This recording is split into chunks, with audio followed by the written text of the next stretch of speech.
Hi, good evening. Today together, couple bonding, planting the flower, and here in sa front ng aming bahay. Then, continue guys. Nagplant dito ang akin nga mapinalanggaw na bana. Guys, manami ang weather subong. Summer season, hindi gid masakit ang init guys, manababog na ang basyes sang hangin. Ari guys, manami ang view sa Guacabalay, kag malinong ang palibot kag safety na lugar guys.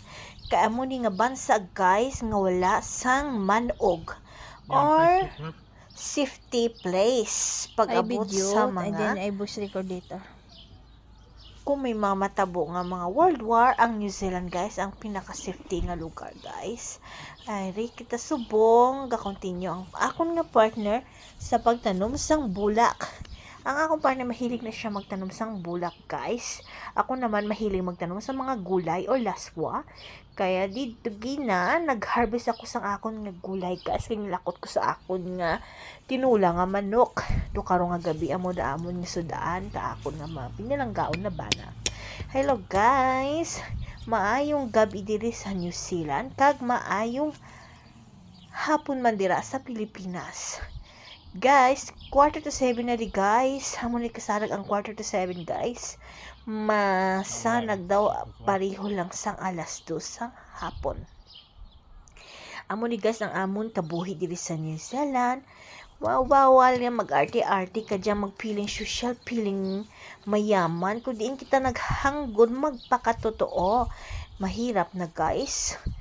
Kay kabudlay kita na guys, kung magpapiling social, piling manggaranon ka nga sa tutuod, proud ka dapat kung sa diin kahalin, kabalo ka magulikid. First ka lang ako, mahilig ako magtanom, sa subong gina-apply ko guys.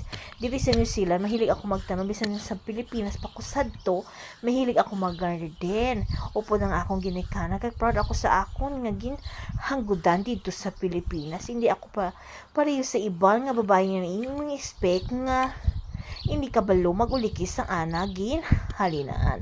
Ako guys, simple lang nga babae, hindi piling yaman, piling sosyal. Ayan guys, proud ako sa akong sa akong partner guys. Kay pareho gi kami mahilig magtanom.